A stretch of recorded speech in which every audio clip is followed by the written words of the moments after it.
Hare Krishna.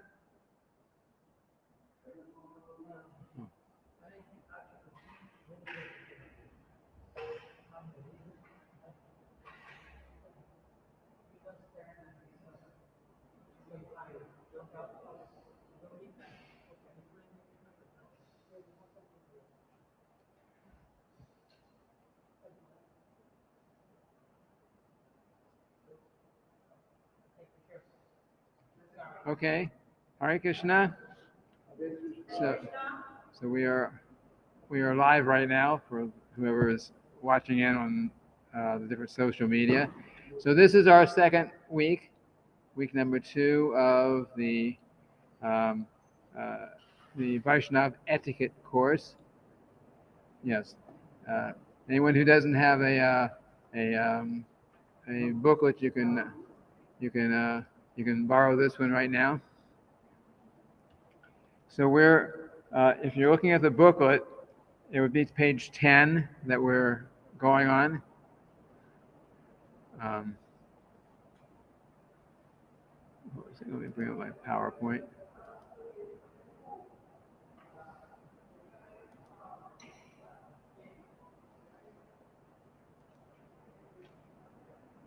Yes. Okay. So continuing where we left off last week, um, uh, in the booklet it'll be page 10, I believe. It's called Cleanliness and Hygiene. Yeah. And so, as mentioned earlier last week, fresh clothes must be worn in the temple. B, after taking prasadam, the area where the plate was kept must be cleaned. One should not step over the area where prasadam was taken because it is considered to be contaminated. And if one steps on that spot, then feet must be washed. The place where prasadam was taken must be cleaned right after prasadam, as has been.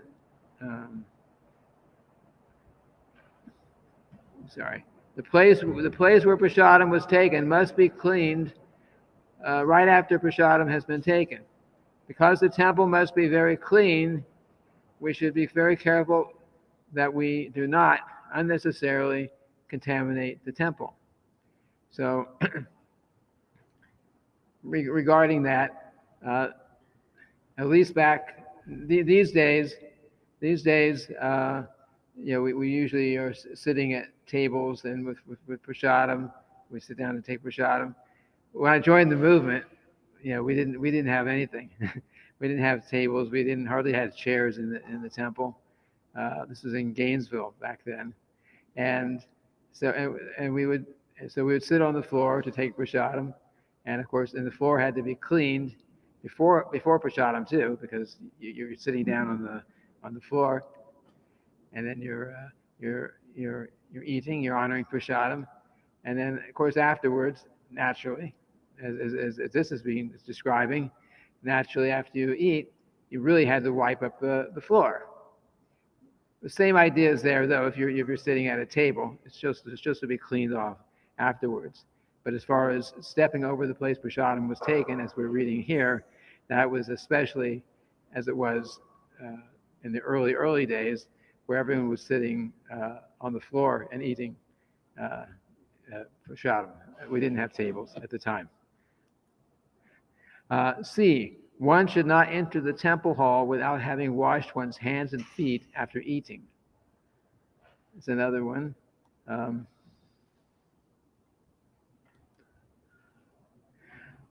C,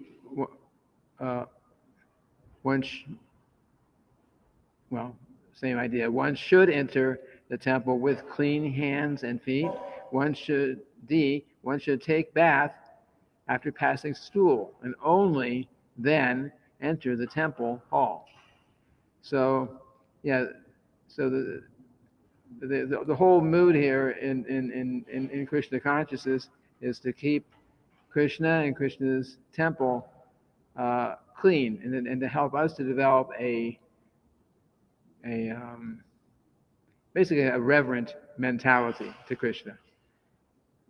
Um, so we may not be in the habit of we go to the bathroom, we're bathing immediately after so, but this is the system, especially if you're about coming onto the temple, or coming in front of the deities, then we are to bathe after, especially after evacuation, passing school. Um, F, one should not enter the temple after visiting a crematorium or after touching a dead body. One must first take proper bath and then enter. Um, G, one should not pass air or belch within the temple. Again, Krishna is here, and so we are, even in ordinary human society, it's passing air and belching, burping in front of others. It's not socially so nice. So in the temple, especially because Krishna is here. Again, these are things that and the idea is that you don't come in front of Krishna until if you've eaten, you try not to come before you've properly digested your food, because that's what brings on these other problems. H, one should avoid putting one's fingers in one's mouth, ears, or nose while in the temple.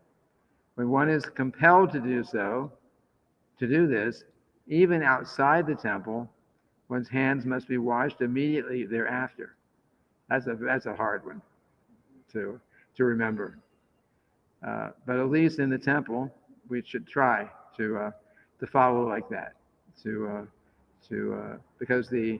Because the mouth, the ears, the openings, in the body, the eyes, ears, mouth, and the lower openings like that, they're dirty. It's just the nature of the material body.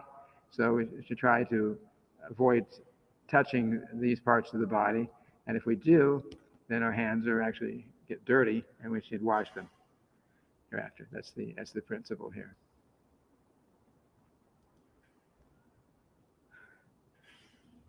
I, during menstrual periods, Matajis, that means the women devotees, may visit the temple, but they may not perform any item of deity worship. For example, offering artik, dressing the deities, cooking, making flower garlands, or any other work that requires their presence in the deity room or kitchen, or any work that is directly connected to the deities, such as stitching their outfits, sewing the outfits. At the same time, such Matajis should avoid being in physical contact with anyone who is or will be involved in the service of the deities. So it's another standard. So the ladies, when they're in their period, have to be careful. It says here, it doesn't mean don't come to the temple, but it means be careful. As Srila Prabhupada also mentioned elsewhere, he also mentioned that is the rule, and according to Smriti Shastra, means the strict standard. You follow that strictly.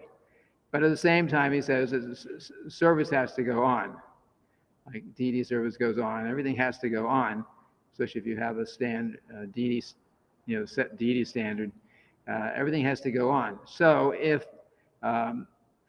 ladies that are in this period and there's really no way to, if they're not doing their service, they can't. It just can't. It's not going to get done, and nobody's going to do it. Then sometimes there's an exception, but as far as possible, it should be avoided. That's the principle here. When when our temple previously was in our Miami Beach temple, there was a lot of devotees there, and of course constantly the devotees and women devotees who were taking part in deity service. It was a regular problem, but it got to the point that they would work it out between them. Okay, I can't do my service today. Can you cover for me? I'll cover for you, like that. So as far as possible, this principle was to be followed. But and then, oh yeah, I was going to mention this, but it's coming up next. Um, well, first of all, they may attend Tulasi Puja, but may not offer water to Tulasi Devi during that period. And then under all circumstances, chanting on one's japa beads should continue. There can be no material impediment to the chanting of the holy names. So even during this contaminated period, as is referred to, um, there's no question that okay, I can't do something in the temple, so maybe I shouldn't chant. No, the chanting goes on. There's no rules and regulations like that regarding the chanting of the holy names of the Lord. There's no kind of material impediment or excuse that we have for not chanting, especially we're initiated and we've made our vows that I will chant so many rounds a day, 16 rounds a day, or whatever our particular 16 or more, whatever our vow is. We've made that vow, so there's no question under any circumstance of not fulfilling that vow. It's got to be done.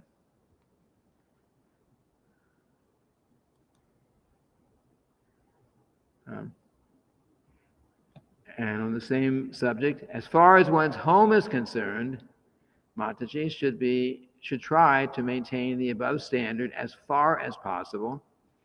In some cases, it may not be practical or possible to do that, as there may be no one else to do cooking and other household duties. In such cases, Matajis may do the needful to fulfill their domestic obligations, and at the same time see that their household deities are taken care of, which means other members of the family could try to help out in that way for this few days. Okay, on another subject.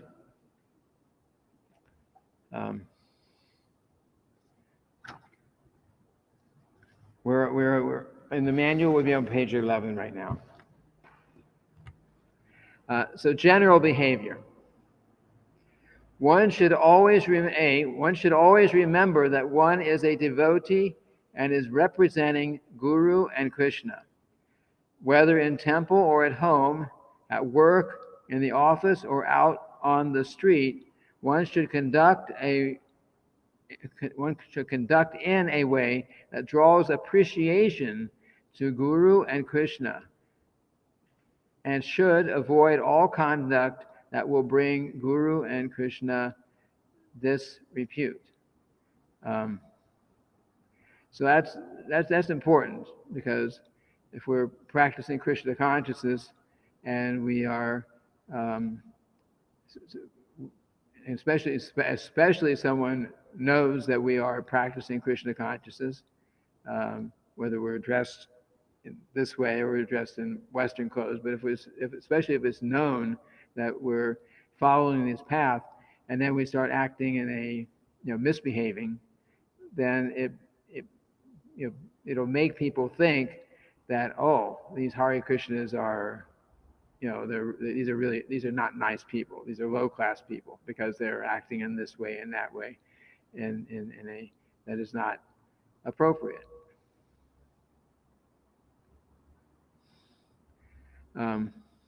So that this is and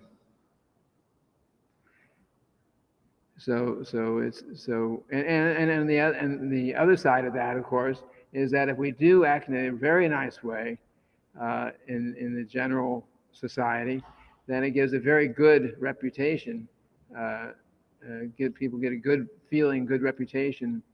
Uh, uh, they bring a good reputation to Srila Prabhupada and to this movement in general. For example, in where was it? In England, I think maybe our Bhaktivedanta Manor or somewhere they were doing a Rath Yatra. They were doing a Rath Yatra festival with Lord Jagannath, Balaram, Subhadra out there, festival out in the street. And they actually they weren't doing the festival. I'm sorry, but something happened. There was some big danger somewhere, and somebody was up in a building, and it was a fire, and they had to get out. And the only way they do is the jump. And so the devotees went out with the big canopy from the Rath Yatra cart. Yeah, and spread it out and caught the person or the people that were had to get out of danger. So of course, these were non-devotee people who were in danger. So those who saw this and saw how the devotees came to the rescue and helped in that way. Of course, got good newspaper coverage and it made it very good. It was a very good point for the devotees at that time. So this is the kind of good reputation we want, and it's a good kind of reputation that we want to bring to our founder Acharya Srila Prabhupada and to everyone who's practicing Krishna consciousness to do something very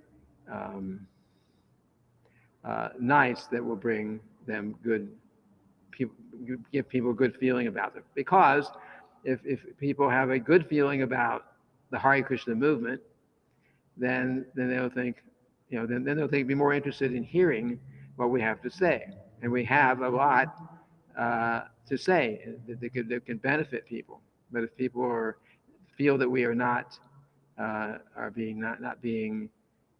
we're not good, if we're not even civilized or whatever feeling they may get, if they see like that, then it'd be very difficult, preaching and giving them the opportunity to become Krishna conscious. That's very much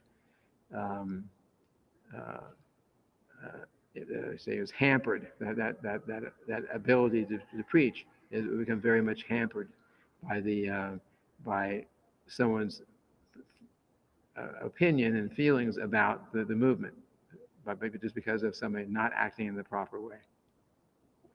So, going to B, devotees should not wear expensive and flashy looking jewelry, wristwatches, etc. That means you can't wear a wristwatch, but not necessarily really flashy ones.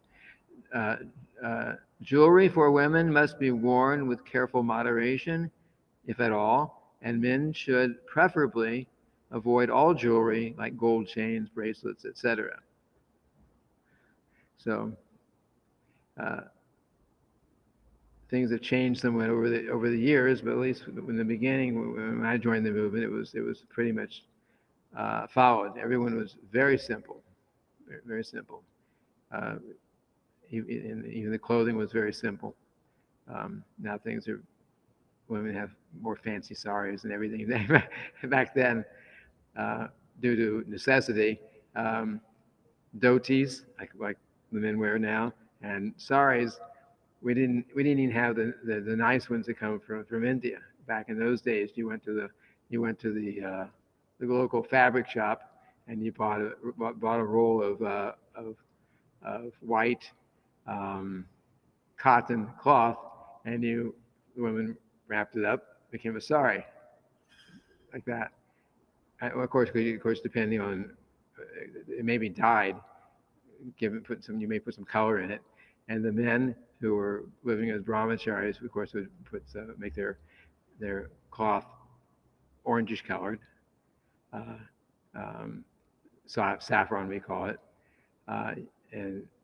but that's all it was. It was just a large piece of cloth that we'd buy, cut it off, and depending on if you were not married, the brahmacharis, put some color in it, and those who were married, who were few and far between at that time of ISKCON, because we were just starting and everyone was young and nobody was married practically. So those who were married at the time would just wear white or yellow, as I remember, and those who were brahmacharis would wear the like the saffron kind type. C. As far as possible, devotees should avoid using any items made of leather, knowing them to be the result of animal slaughter.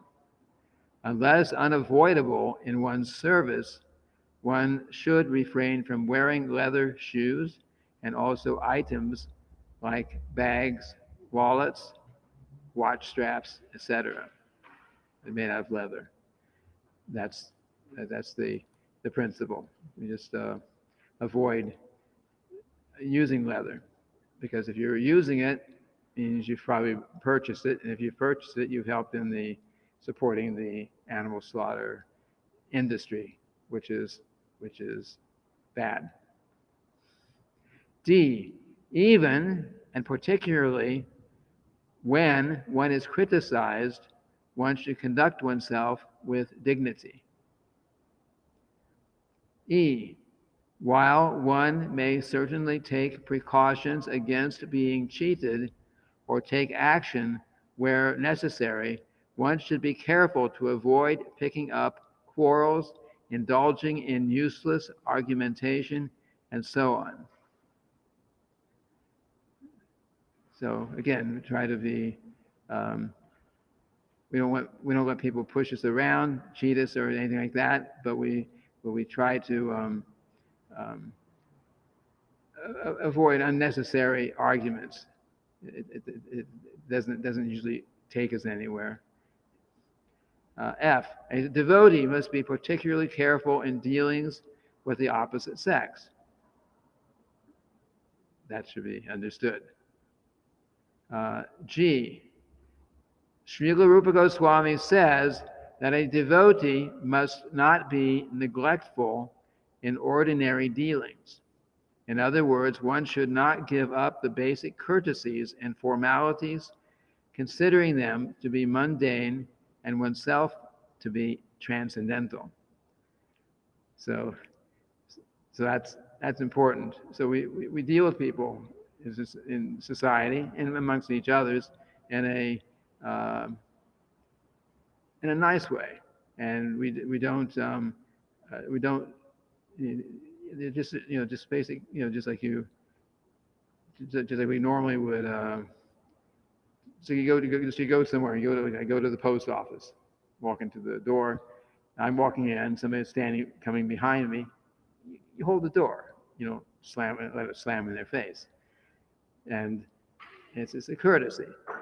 So this point here is saying that we don't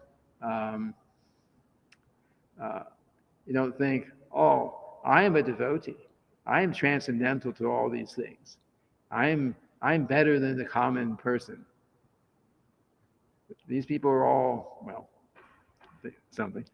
These people are all low class. If we have that mentality, and we think, and I'm so much better, so therefore I'm not going to do anything. They should understand my position. Anyway, that's the big no-no. That's what we're saying here. Do not think like that. If we, in practicing Krishna consciousness, understand, what is right and what is wrong, and so on. If we can understand this, then that we are, then that is by the mercy of Srila Prabhupada. It's by the mercy of the whole disciplic succession, the whole line of spiritual masters and disciples who have handed this knowledge down from Lord Krishna. We understand these things because of, and we are in a better position now. If we're practicing Krishna consciousness, we're in a better position than we would have been otherwise, because we've gotten that blessing, that mercy, like that. So if someone else has not gotten that mercy yet, that to understand you know, say even to be vegetarian, for example, um, then we don't put the person down, but we try to give that mercy by giving knowledge of why to be vegetarian or why to be a more a high come up to a higher level in terms of Krishna consciousness. Okay, so we should not be proud, puffed up with false pride, thinking that I'm just transcendental to all this, and therefore I don't have to be be I'm transcendental to all these things. I'm a high class person like that, and I don't have to be nice and gentle with everyone else because I'm already better than them. Do not get that mentality. That's not favorable for Krishna consciousness, practicing Krishna consciousness, and it's not favorable for um, giving a good impression to the people in general in the society either, or the devotees. Um, okay, here's another one. H. To touch someone with one's foot is offensive. If one has to walk past seated devotees in the temple, for example, one should extend one's hand to indicate that one wishes to go by, and they will move their knees and let one pass. See illustration. You can see, you have the illustration in the book there? Yeah. Okay. So sometimes we're sitting down, say like the Arctic is ended, or there's a class going on, or something in the temple room, and it's a little crowded. Here we've got a lot of open space, but maybe it's a little crowded, and someone has to pass by. So you don't try to walk over anyone, or take a chance of unnecessary chance of touching the with your foot. Touching someone with your foot it's offensive, even if it's done accidentally. And which we're reading here, if by accident one touches a devotee with one's foot, one should touch the devotee's body gently with one's right hand, and then touch one's right hand to one's head. This nullifies the offense. So it's a simple thing. It's a gesture, and it actually it says nullifies the offense. So and it happens. No matter how careful we are, maybe we're backing up or we're turning around, and somehow we bump into someone. Then you respond in this way. In that way, you're not only showing that you recognize that, hey, I made an offense, but this actually will nullify the offense by acting in this way, by touching their body and touching your head.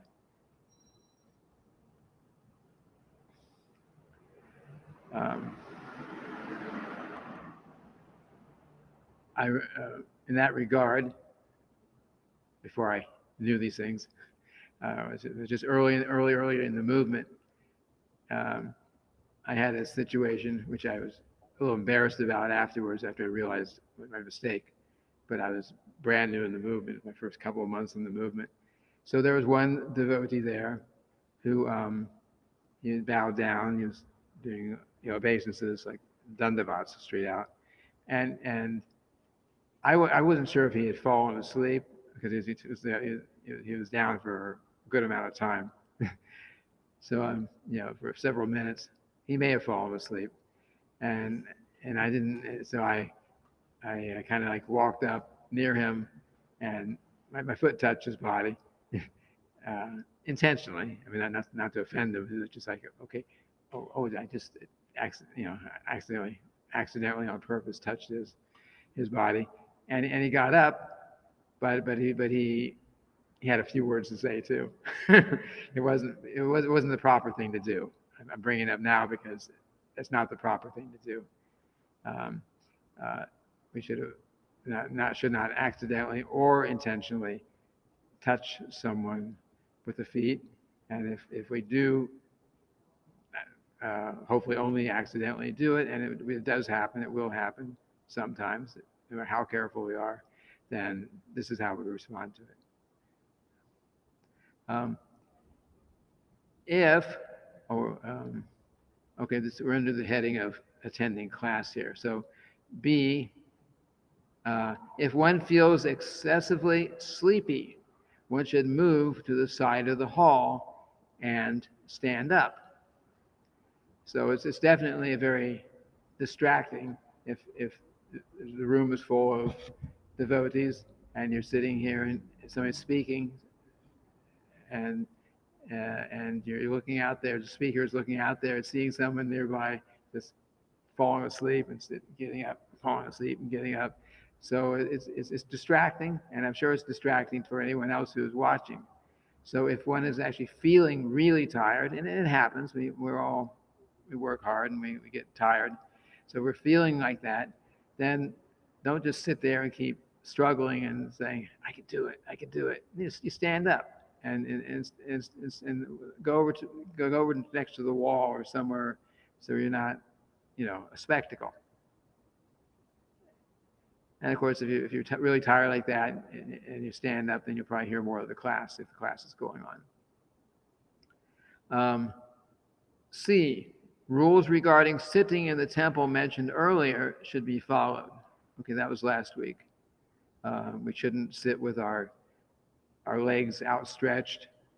We shouldn't show our feet to the deities when we're sitting down, or to spiritual master, to Srila Prabhupada. We shouldn't hold our ankles and our knees trying to sit and stay in that position, sitting down. Rules like that were mentioned last week in the class. Okay. D, one should avoid moving in and out of the temple or room where the discourse is taking place. This causes great disturbance. Yes, it does. If both for those who are listening to the class and for those who are giving the class, if there's constant movement in and out and in and out all during the class, is a distraction.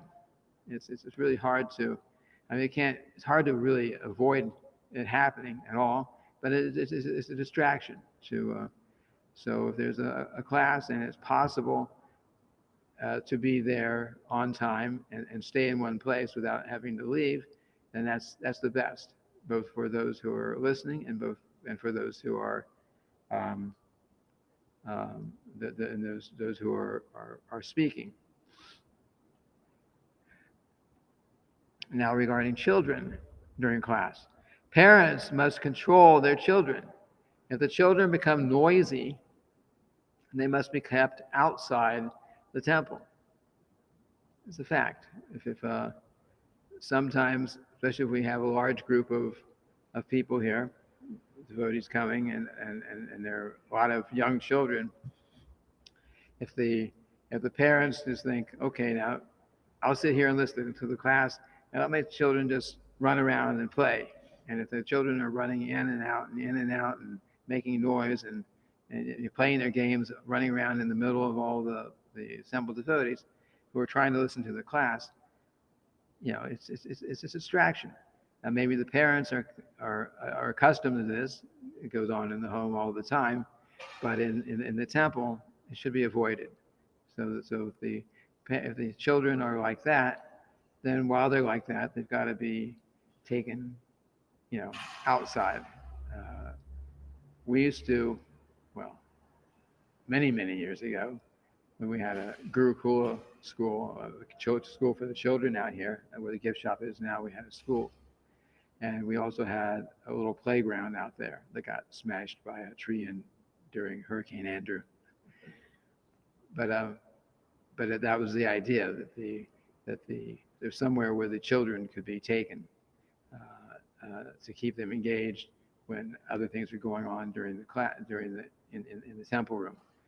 The other reason is, the other thing we used to do, and maybe we can again institute that sometime, upstairs, those windows on the balcony, they weren't always there. Those were put there specifically because we're using it for at the time as like a Sunday school for the children, uh, and of course the windows are to keep anyone from getting some idea and going over the side like that. So that's what it was for, and it was supposed to block out the noise so they could be kept engaged up there, so they wouldn't be running around in the temple room all during the class. During Artik is another thing, with chanting or dancing, but during the class, then it has to be kept quiet. Otherwise, nobody can concentrate on the philosophy, which is like really important. Um, F, relevant and pertinent questions may be asked in a humble spirit. This is during the class. So that's right. This is um, and the same principle is there as mentioned in the Srimad Bhagavatam. The in the Srimad Bhagavatam, the book that we read in the morning, our morning class, the Srimad Bhagavatam is specifically mentioned that when the sages of Naimisharanya, that was there's a holy place in India called Naimisharanya, and and and around 5,000 years ago, the whole bunch of hundreds, maybe thousands of saintly persons came together in that area, and they were performing was going to be a 1,000-year-long sacrifice of hearing and chanting the Srimad Bhagavatam.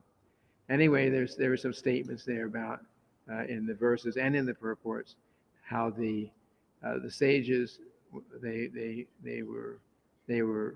very respectfully and submissively offered their questions to Srila Sutta Goswami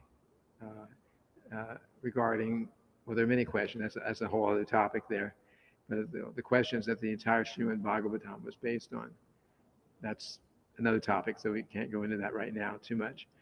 But it was specifically mentioned that their mood was to offer very humble and submissive and relevant, or pertinent as the word is here, questions that would be beneficial for them and actually ultimately beneficial for everyone, because all this was being recorded, not with our modern recording equipment, but it was ultimately written down. And the people in the future, like ourselves, would be reading about what happened there at that time. This is so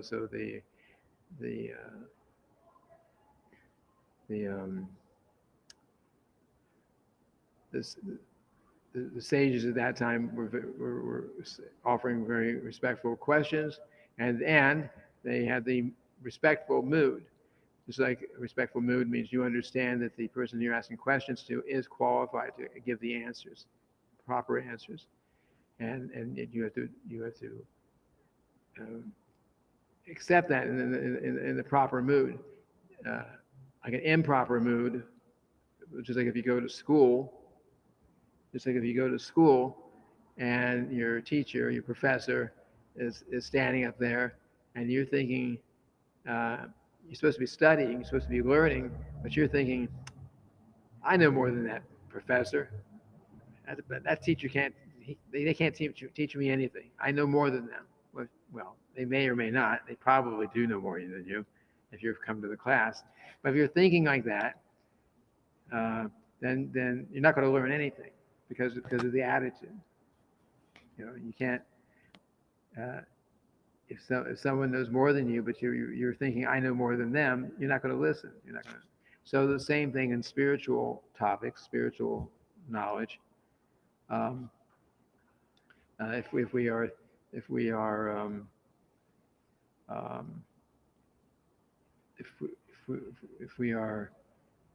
If we have the right attitude, then it'll be very conducive, very favorable to our advancing on the spiritual path.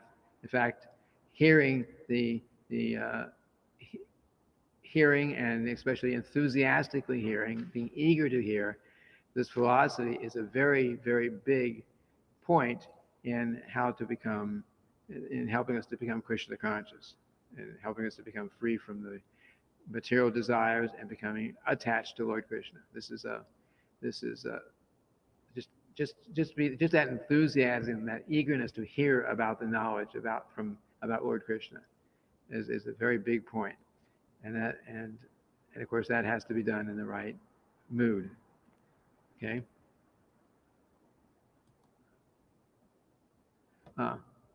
Attending Artik. Srila Prabhupada writes, there must be regular Mongol Artik in the temple during the early morning, an hour and a half before the sun rises. So, yes, so there's different times of day that are naturally conducive for different kinds of activities. So the most favorable time for spiritual activities is those early morning hours before sun rises. So our Mongol Artik is, everyone here does it. You know Mongol? Okay, Mongol Artik.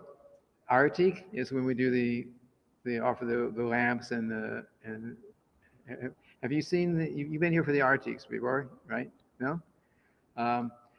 When the curtains are open, sometimes there's a pujari, a priest up there, and offering incense, offering a lamp with 5 burning cotton wicks on it, offering a flower, offering different things. So that's Artik. So there's several Artiks during the day. The first one of the day is called Mongol Artik. Mongol Artik. Mangala is a Sanskrit word. Word in the Sanskrit language. It means auspicious. So it means it's really good for us. And it happens around an hour and a half before sunrise, so that would be around 4:30 in the morning. Of course, sunrise exact time will vary a little bit throughout the year, but but our Mongol Artik is always at 4:30, and so Srila Prabhupada very much encouraged that if we're practicing Krishna consciousness, that we get up early and attend Mongol Artik. Now, if we're living, too far from the temple, it may not be practical to come to the local Hare Krishna temple and attend the Mongol Artik, but we can also have in our home, we can also have a small altar, and we can do the Mongol. We can do it in our home too. We can have this Mongol Artik and other services for Krishna in our home, even by ourselves. Get up, and if you can get up early and do that, then that's really good. So anyway, this Srila Prabhupada very much encouraged that. When he talks about deity worship, first thing he talks about is getting up early in the morning for the Mongol Artik. So going on, Artik is also called Niranjana or Drishti, which means waving auspicious items before a person to dispel inauspicious influences or elements as a means of protection. The various items offered all representative of the material elements in pure form and the corresponding sense objects. So, for example, sound, form, touch, etc., are auspicious and purifying. So we have sound. During the Artik ceremony, we're ringing the bell, and we're also singing. So that's sound. Form, the deity is there for sure. We're looking at Krishna and his beautiful form. Touch.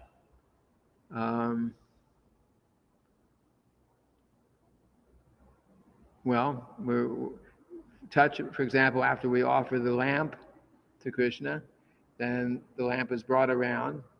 I think this will come up later in this, we're reading. The lamp is brought around. We touch the fire and touch the head. That's also touching. This is a way of just like it's prasadam. Prasadam is not just food that's offered to Krishna. Prasadam means something that's been offered to Krishna. Uh, uh, and we are by our accepting it, then we get that spiritual benefit because according to our philosophy, anything that is offered to Krishna, anything that is gives pleasure to Lord Krishna, then on the absolute platform of the spiritual platform, it becomes non-different from Krishna. So if we offer a lamp to Krishna, so by offering that and pleasing Krishna with that offering, then that lamp actually becomes, we say, Krishnaized in a sense. And if we accept that lamp, we put our hand just over the flame, don't burn your hand, but like that, and you touch your head, that's respectfully accepting that prasadam, that offering from Krishna. The same way as the food that we eat, we offer to Krishna, and he enters into that food. We call it prasadam also, and then we get purified by that contact with Krishna in the form of prasadam. Or the same thing with the holy names. We are chanting Hare Krishna, and his name is non-different. So by chanting Hare Krishna mantra, then Krishna is he is present in that name, and by constantly chanting it, then we are getting purified. This is the principle of these are different principles of Krishna consciousness. So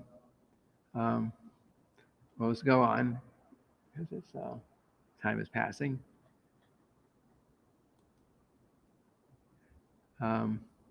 Attending Arti. Okay, Srila Prabhupada further emphasizes in the Nectar of Devotion the benefit of seeing the Arti performed. Nectar of Devotion, for anyone who doesn't know, is I don't have the book out here. It's a very important book. It's like our spiritual, one of our spiritual guides that help us to. It's like our law book, sort of, in how to practice Krishna consciousness. A lot of the rules and regulations about as far as sitting and dealing with the deity service and like that, all that is there in that Nectar Devotion. So anyway, that Nectar Devotion, in there is quoted. It says, in the Skanda Purana, which is just a part of the Vedic scriptures, there is the following description of the result of seeing the arti, worship of the deity. In the quote, if someone sees the face of the Lord while artik is going on, he can be relieved of all sinful reactions coming from many, many thousands and millions of years past. He is even excused from the killing of a brahmana or similar prohibited activities. So imagine, and although it's not mentioned here, I think it's understood that we should regularly try to see the deity in that form. But by seeing the art, when the deities are here, we see here specifically mentioned seeing the face of the deities. Then there's so much spiritual benefit by doing that. Okay.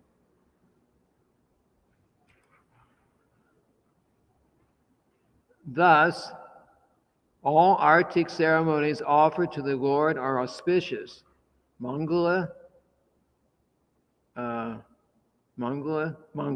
which is auspicious.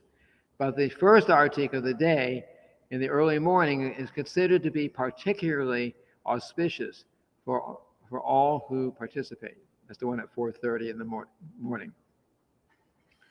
Srila Vishwanath Chakravarti Thakur, who appeared in the middle of the 17th century, is a great spiritual master in the Krishna consciousness chain of gurus and disciples. He says, one who, with great care and attention, loudly recites the beautiful prayer to the spiritual master during the Brahma Muhurta obtains direct service to Lord Krishna, the Lord of Vrindavan, at the time of his death. So,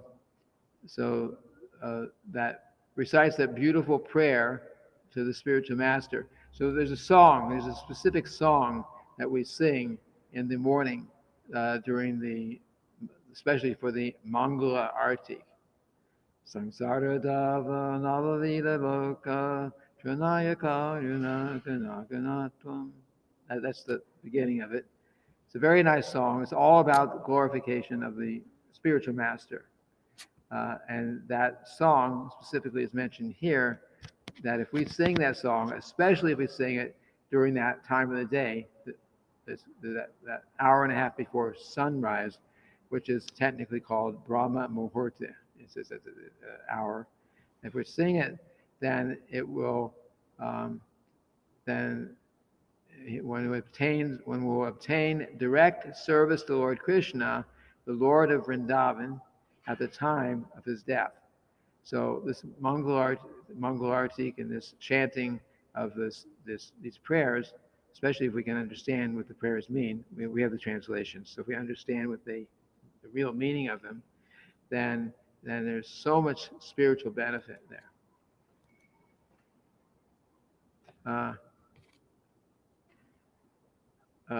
Honoring Mahaprasadam flower garlands. Nirmalya, refers to the garlands, flowers, chandan, bathwater, which is charnamrita. I'll explain that. Ghee lamp and tulasi leaves that the pujari has offered to the Lord during the puja. After the puja is completed, the devotees should accept these items on their heads, saying Jai Mahaprasadam. So, chandan. Chandan means, it usually refers to sandalwood pulp, which we sometimes will offer to the deities. You take a stick of wood, sandalwood, and grind it on a stone with a little water, make a paste, and then that's offered to Krishna. So that sandalwood pulp, referred to here as chandan, is after it's been offered to Krishna, is very auspicious. It's very good to wear that, or to accept some of that.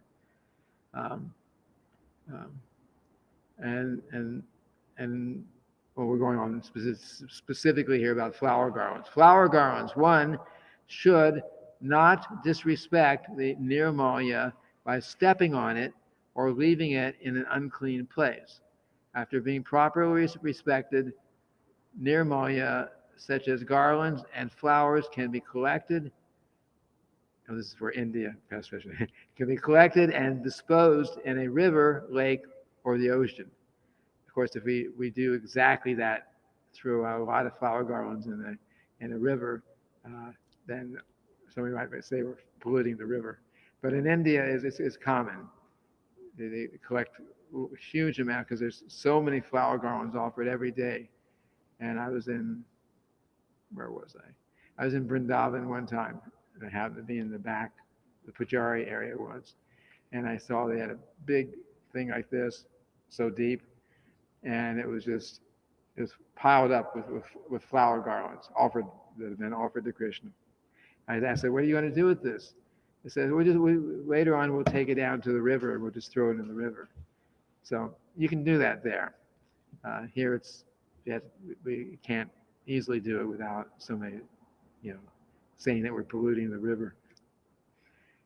But anyway, that's the idea. So the principle here is that we should respect these items that have been offered to Krishna.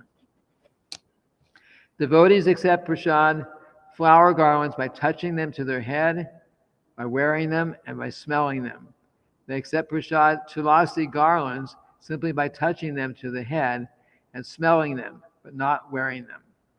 So, tulasi garlands. Tulasi, you know who Tulasi is? The plant here, the Tulasi plant. This is Tulasi. So she produces leaves and she produces what's called manjaris. Manjari is the flowers. So there's leaves and there's flowers, right? And and and after these leaves and flowers have been offered to Krishna, which and he really, Lord Krishna really likes the leaves and the flowers from Tulasi Devi. So after they've been offered, then they become prasadam, which I explained a few minutes ago, and they can be and if so sometimes if there's so many of the manjaris, which are the flowers, and then can make a big garland of them for Krishna. But unlike the flowers, the other kind of flowers, carnations and cushions and roses like that we make garlands out of. The ones made out of tulasi we don't wear around, and the reason is especially the manjari, the flowers of tulasi, because that's also the seeds are there. And if you're wearing those around, you're going to go somewhere, the seeds fall off, tulasi starts growing anywhere, and it just grows somewhere and it's not seen, people may walk on her, on the tulasi plants, which would be offensive. So we can't completely control that, but at least we avoid, don't we try to be careful where the seeds in the form of coming from the flowers where they're taken. So that's the point here. So you don't wear tulasi garlands, but you could smell them, which is again a way of, just like we have prasadam food, vegetarian food that we offer to Krishna, we eat. So there's flowers and so on that have been offered to Krishna, and then we can enjoy those by smelling them. Okay. So got a few more slides here, and then I'll open up for some questions. Charnamrita. Drinking the bath water of Vishnu is powerful enough. To destroy the effects of 1 million sins, such as the killing of other living entities. However, the person who lets even a drop of the sacred bath water fall on the ground must suffer 8 million such sinful effects. Wow. From the Hari Bhakti Vilas.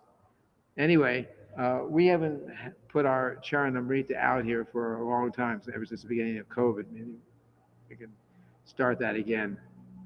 But anyway, the idea is that you take the little bit of the Charanamrita, which is water that's been used for bathing Krishna, and then you take some sip of it.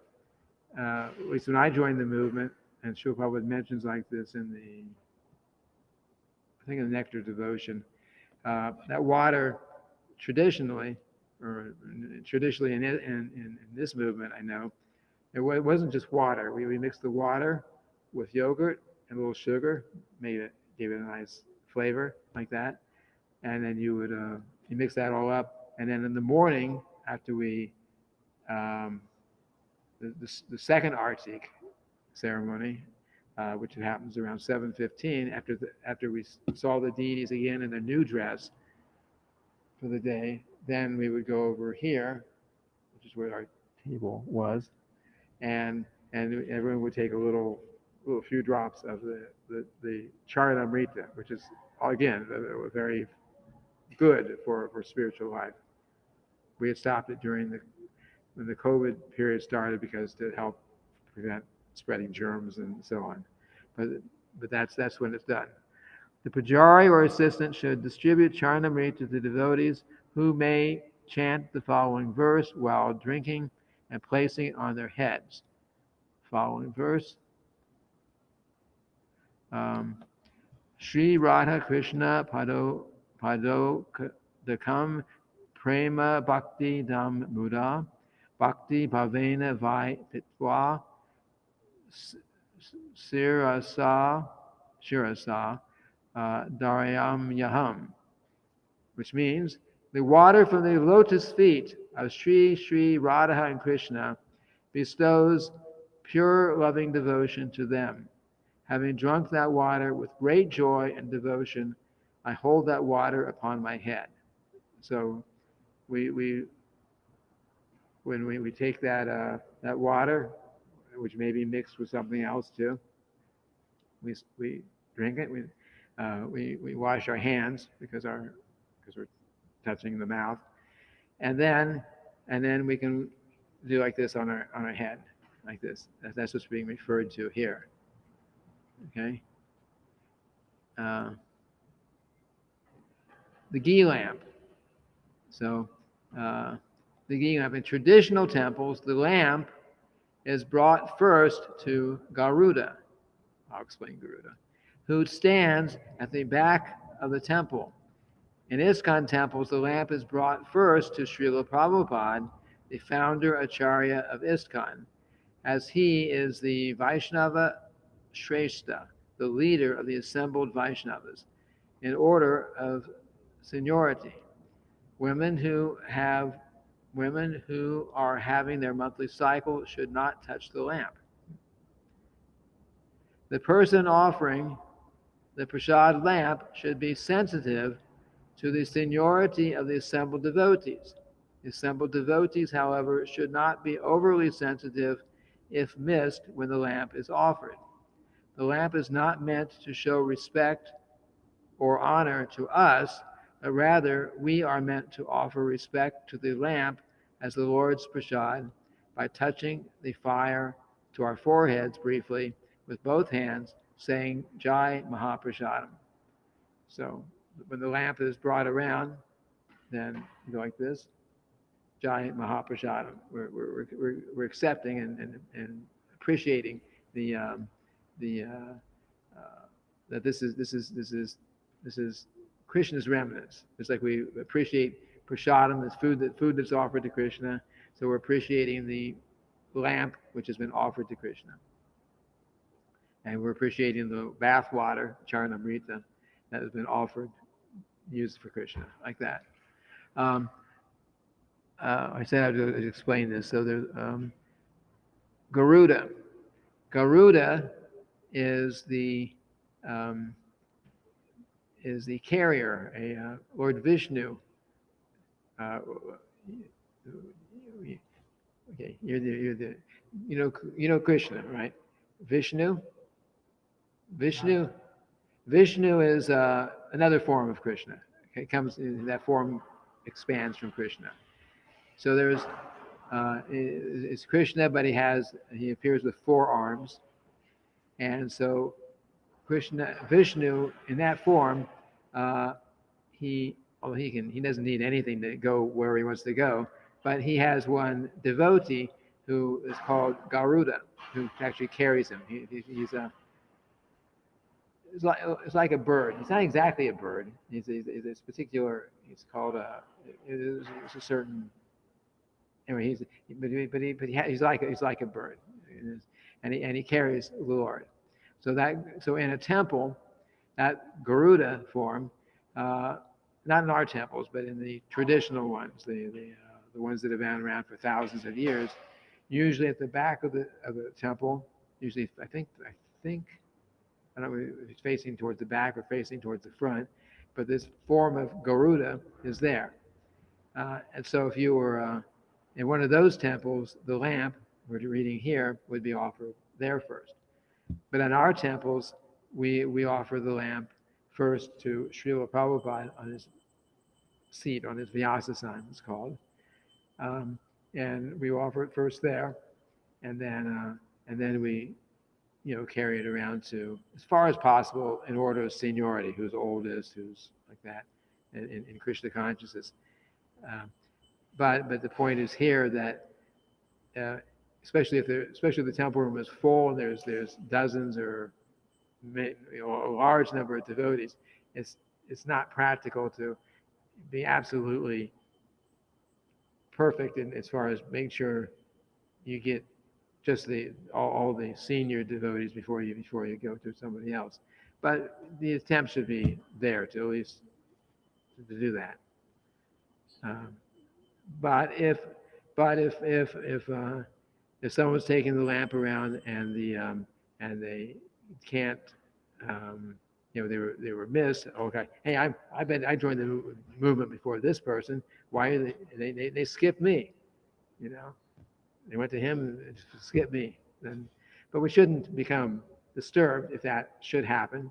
It's not so important because as we're reading here, is the lamp is not really to come and show us respect.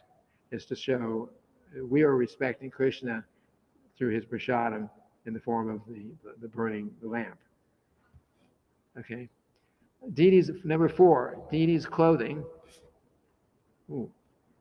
Another type of nirmalya used is clothing from the deity. Deity clothing, which is distributed as prasadam of the Lord, should be respected.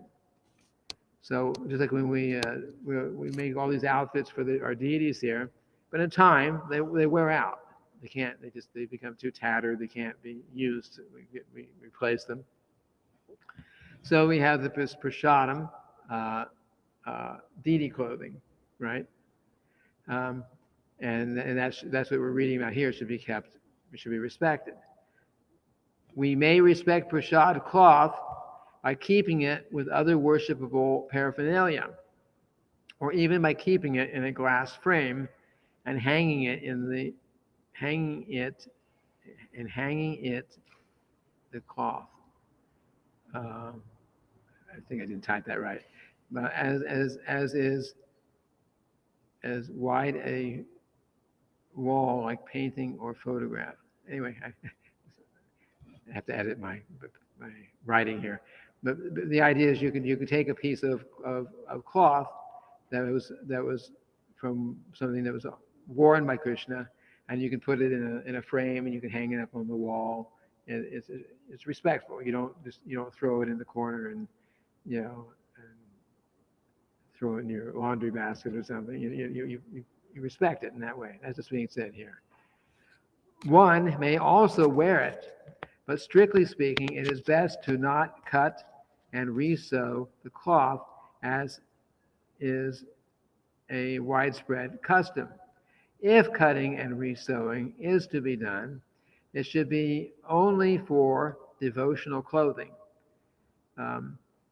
Bead bags and costumes for children's drama is acceptable if the drama is for glorification of the Lord. Avoid wearing any prasad cloth below the waist. On that point, yeah. So the lower part of the body, from the waist down, is considered to be, well, it's lower. It's dirty area. So if we have any kind of prasadam, we don't want to wear it below the waist. Okay. And and certain kinds, which may not be prasadam exactly, may not have been offered, may have not been worn by the deity, but these, we call them Harinam chatters. They're chatters. They're like a shawl that we wear, and it has the names of Krishna on it, either in English or in, well, like here. This is the Hare Krishna mantra here on this board up here. So it may have like that. So the name of Krishna and Krishna are not different. So if it's printed on a cloth and we put it around our waist, then that's considered to be not proper. You would wear it up on the upper part.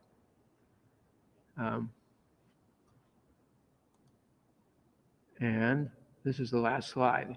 As commonly practiced in many temples in India, after the darshan artik, the pujari may distribute small morsels of prasadam to devotees directly from the altar room or from outside. Sometimes, for preaching purposes, small quantities of prasadam is distributed to guests. Devotees respect these remnants immediately, moving somewhat to the side of the temple room so as to not be directly in front of the deities while eating. Try to distribute dry sweet prasadam as uh, as wet prasadam may spill on the ground. Um, so, of course, here we might give out a whole plate and fruit and offering like that. So you're not going to sit there and eat that in front of the deities and eat that. But if you're in India or maybe some other places, and someone gives you a little piece of some sugar candy or something like that that's been offered to Krishna, and they give you like that, then um, then according to this instruction, you don't want to eat in front of the deities directly. So you go over to the side as respectful to Krishna, and then you accept it. So you're accepting Krishna's prasadam, and at the same time um, you're not eating directly in front of the deities. The same way that with the Charnamrita, when we serve it, it's over to the side. It's not directly in front of the deities. Um, okay, that's the last slide. Are there any questions? And anyone who's watching this out on the social media channels, if there's any questions, you can type them in with the comments, and I should be able to see them here also.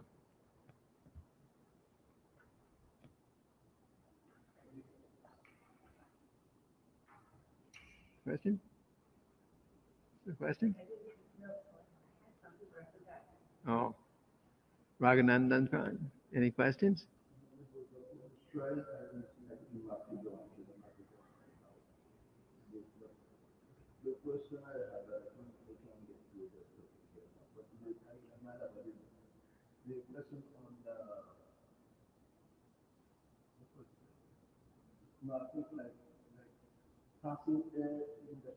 Oh.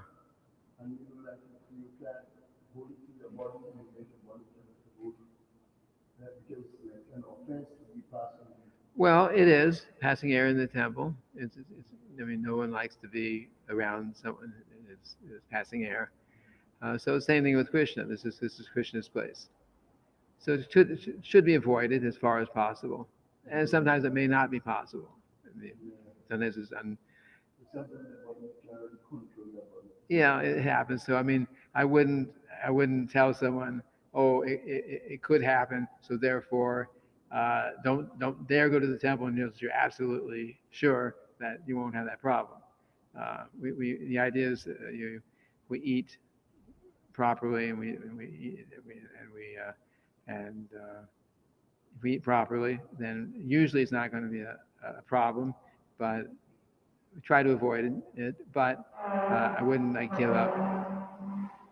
I wouldn't give up um, coming to the temple or attending a class or doing your service at the temple like that, because there's fear that there may be some little problem like that.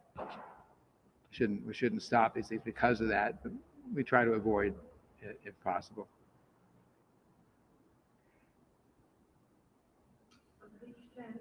Mentioned here one exercise in the area where the plate was must be clear. One should not step over the area where prasad was taken to contaminate. If one steps on the spot, the feet must be washed. Is this in the temple or in the dining room? Well, again, it almost doesn't. I mean, our situation here um, is a little different than it was traditionally. Like I said, when I joined the movement, we actually were sitting on the floor.